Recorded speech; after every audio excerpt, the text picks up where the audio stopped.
Hi guys, welcome to this episode. Thank you for watching all my videos and subscribing and making this channel into what it is right now, because it is growing, and I appreciate all the new subscribers and all the comments. Today we're going to talk about the Canon 5D.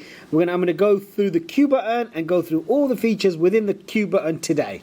So let's switch the camera on. Okay, so camera switch on is over here.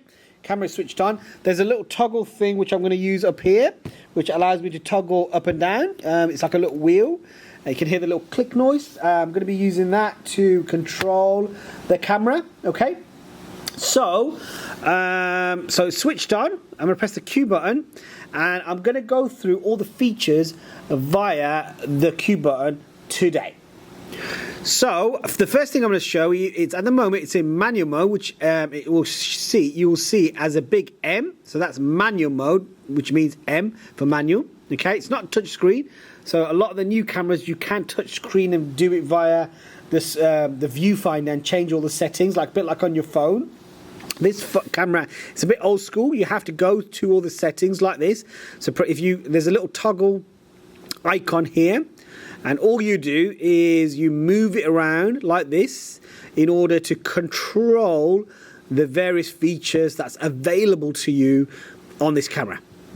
So if I go to aperture, sorry, not aperture, at shutter, it will tell me it's a shutter. Press the set button, and you can use a toggle to increase and decrease your aperture, or you can use a toggle button up here to increase and decrease your shutter. So your shutter is basically a little shutter that opens and closes in your camera to let more light in and less light in. Very important in photography. The next thing is your f-stop, which is your aperture. So aperture is a little hole that lets in more light or less light depending on the f number, and that basically exposes your sensor to create the picture, a bit like old school film. Okay, so if I click on f-stop, again the little toggle up and down, and that will allow me to increase or decrease my f-stop. So the bigger the number, the smaller the opening, so less light going into the camera, less exposure to your image, and the smaller the number, the bigger the opening, so more light coming in. So that would be in a very low lit environment, you might do that. Your ISO is your sensitivity of light. So I tend to leave this on auto, but a lot of photographers may differ, and they might put it higher or lower depending. So if it's lower, it's going to be in a sunny environment. If it's higher, you will do that in a low lit environment, so like maybe in a dark room, for example. The higher the number, the more grainy your image might get. So it's really important that you control that. That's why I always leave it in auto, let the camera do that, because a lot of these newer cameras are so good at controlling the sensitivity of light that you don't get as much grain within your image these days. Then you've got your exposure compensation. So this is digital exposure, so you can add or decrease. Again, if you click on this wheel, you can move it like this, or you can set and do it this way, and you again use your little dial to increase and decrease it for your image to be brighter or darker. Then you've got your flash exposure, so you can increase or decrease the exposure of your image from the flash. So if it's in a low lit environment, you can increase the exposure or decrease it. So it's always a good idea to increase it in low lit and decrease it in high lit environment. So if it's a very sunny day, you might want to decrease that. Usually it doesn't even pop up, to tell you the truth, on a sunny day. Okay, so select that. The next thing I quite like is this custom control, and these are all the buttons that's within your camera. So for example, that one there, if you can see that one, that's my main wheel, which is that one. If I click on set, I can change it to different things.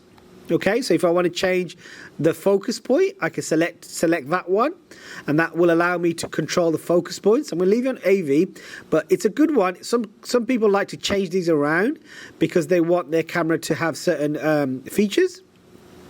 Certain buttons to control various things, and it is useful, and you do need to sort of kind of pivot around these and change them to whatever you want to change them to. Okay, you can also delete the settings as well and go back to default in your main menu, which is that one. That's just a standard, tells you what the menu, what the camera is set as. This is high speed, one shot taking, or high shot, or continuous pause, or slow, or on a timer. So if you do sports photography, you might want to put it in high. If you're just taking a single shot, you might want to put it on that. Okay. Then you've got your spot metering. So these two, partial, and these three, I would say, evaluative, partial, and metering will be useful for single object photography. Like, for example, if you're shooting people or objects, those might be good for that. Center weight might be good for like scenic things where you're getting a lot more content in your shot, so you can play around with that as well. Again, you can set it.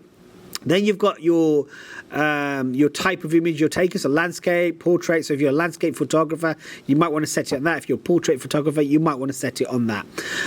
Depending on what you're shooting in manual mode.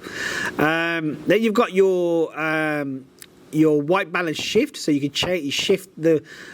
Basically, I think how this works is the more you shift it towards blue and green, is the more blue and green exposure that your image will attain. Okay. So again, if I come out of that, go back to Q button, go to color temperature. So this is your white balance. So if you're shooting in sunny days, shadowy days, cloudy days, in an office environment, you might want to set that to. If you want to set your flash, and also you've got your custom, or you can go to your Calgon and reduce and change. Again, you use the toggle button up here to increase and decrease your Calgon, which is the sensitivity of light. Okay, you can increase it and decrease it however you feel you want to use the light content within the environment. You might want to take a couple of images of the same environment and play around with these to see which one works best. Okay. What else? So you've got your one shot. So you've got your AI focus, or your one shot, AI, and server mode, which are useful. Okay, and all those settings that I've just shown you, if I put it in film mode, will be the same. So like you can sort of change those, but you can't change it on Q button, because Q button, if you click on the Q button, it will show you your settings here, but you can't change them because it's not touchscreen and it doesn't allow you to change them on this camera. So it only allows you to change them in picture mode, which is that one there. And then if you go to Q button, then you can change those different things around. All right, okay, so hopefully that's been useful. So the demonstration was to click on Q button and go through all the features here. You've got your main menu here, which is all the camera settings. I'll do another video for that. There's a lot of settings for the Canon. It's not touchscreen. Then you've got your info, which tells you all the information of what we've changed. And then you've got, if you click on that again, it will give you a graph so you can control and pivot your image and get it center aligned. You've got HDR. So this button here is, you've got HDR, shoot images with a wide tone of ranges. That's quite useful if you've got if you're taking pictures with lots of high contrast colors, reds, blues, greens. The R button doesn't really do anything, so we're gonna leave that one. This one here, this little magnifying glass, allows you to zoom in and out of images, and this play button here allows you to play your content, and you can sort of hover through like this in order to view your video or your photographs. This little bin, obviously the bin is what it means on the tin, allows you to delete images that you've captured. This viewfinder is very useful. I personally, I'm a bit old school. I do use my viewfinder as opposed to the digital screen, especially nowadays with the new cameras. You can actually film and take a photographs by looking at the digital view screen as opposed to the viewfinder. I prefer to use this. Okay, that's all I've got for today.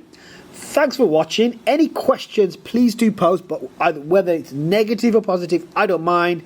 Any comments helps me to develop and increase my content. And if you've got any questions, please do post. I'm happy to answer. If I don't, I'm sure somebody else within the feed will post. And please do subscribe and like and share the videos. It always helps for content creators.